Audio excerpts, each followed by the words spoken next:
I work for Literacy Nova Scotia, and Literacy Nova Scotia is an umbrella organization of individuals and organizations who are interested in adult learning and adult literacy opportunities for Nova Scotians, obviously.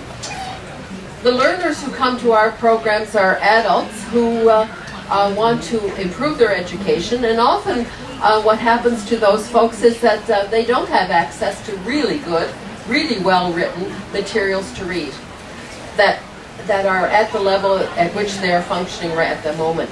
So I'm very, very excited to tell you about a new program, a new series of books that has been published by ABC Life Literacy Canada and Grassroots Press, called Goodreads.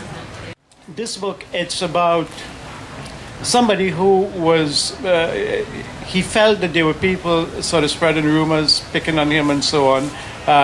He was the son of immigrants, and what he decided to do, as a form of revenge, he decided to do the same thing. The fellas, the people he felt who had been picking on him, he kind of spread some rumors about them.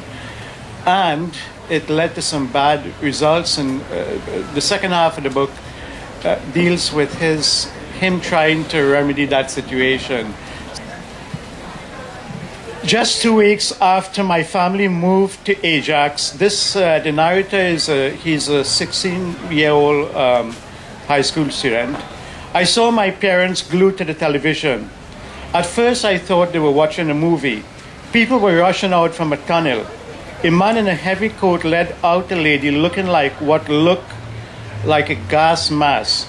It was caked with thick white dust. I wondered what the lady's face looked like behind the mask. Was she crying, or were her eyes closed in fright? Then the scene shifted to a red double-decker bus. So you know it's not in Nova Scotia or in Canada. It seemed to have been smashed with a giant hammer. There's nothing sadder than smoke, my father said, because it always marks the end of something. Dad usually spoke like this, quoting the dead poet Shakespeare, or saying things that only he could understand. Mom placed a finger against her lip to silence Dad. On the television, a woman was sitting on the pavement. Why wasn't she running away with everyone else? Then the camera focused on a small body beside her. I waited for commercial to come on before I asked, "What's going on? Why is this happening?" In faraway London, Mom said in a sad voice, "Terrorists have bombed 3 subway trains and that bus." After a while, she added, "What's happening is madness." "Can something like that happen here?" Alison, my sister, asked. My mother looked through the balcony door. I wondered if she was considering all the places she had lived. First of all, Uganda, in Africa, where she had grown up and then met and married Dad. Then Australia. She and Dad had moved there after the mean ruler of Uganda and his army had destroyed their homes and businesses of all their friends. Then Fredericton, a town in New Brunswick. I was almost going to say, just kind of improvise and say Sydney or something like that. Close to the east coast of Canada. But that'd be dishonest. Both Alison and I were born there. And those of you who buy the books would realize. Then after 7 years, napping in Ontario, where Dad got a job at a mill. And finally here, Ajax, a town to the east of Toronto. Who knows there, Mom said finally, as if speaking to herself. But not here, not in Ajax. During the following weeks, I got a good idea why my parents felt so comfortable in this small little town. Everything seemed so squeezed together. We could walk to the library, the hospital, the school, the lake, and the shopping malls.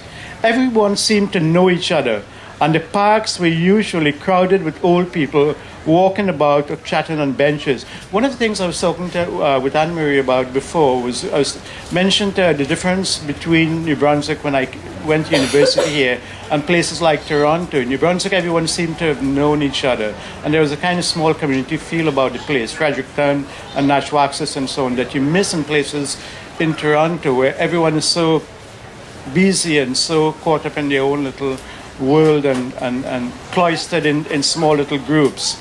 If there's anyone here from Toronto, I apologize. No one is ashamed of their past here, she said. No one in the small little town. She felt that Canada was the perfect place in the world, the most perfect place. all the bad things happen elsewhere. She pointed this out to Dad whenever he began talking of his boyhood in Uganda.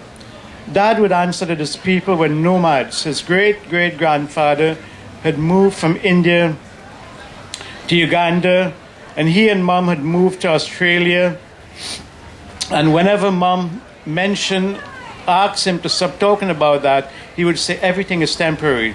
I really hoped that he was wrong and that our stay in Ajax would be permanent.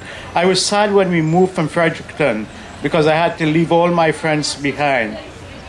Ajax was different. Yet only 5 months after we moved to Ajax, Alison, my sister, told me something terrible. Our parents, she said, were thinking of moving once more. She hoped they would pick, Toronto. Thanks.